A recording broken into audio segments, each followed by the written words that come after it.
Pero ito yung sinasabi mo, first, second, and third, very true yan. Doon sa mga maling philosophy ng magulang. Ano yan? Number one, dahil galing ako sa hirap, hindi ako makapapayag ni anak ko'y makaranas din ng hirap.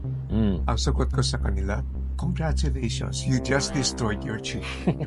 Kaya ka nga umasenso, galing ka sa hirap ngayon magaling ka na, lahat gagawin mo komportable yung anak mo. Paano matututo yan? Tama. Second is, i-refute ko rin yung philosophy ng mga turo sa bahay na hindi nilalabas. Dalawang klaseng tao lamang dito sa mundo. Yung manloloko at yung niloloko. Kaya anak, mas mabuti na yung ikaw yung manloloko. Nagtataka ngayon ng magulang mo, buhay pa sila, niloloko sila Ayan ang tituro. Values. Di pag nag-business niya, lolokohin niya yung customer niya.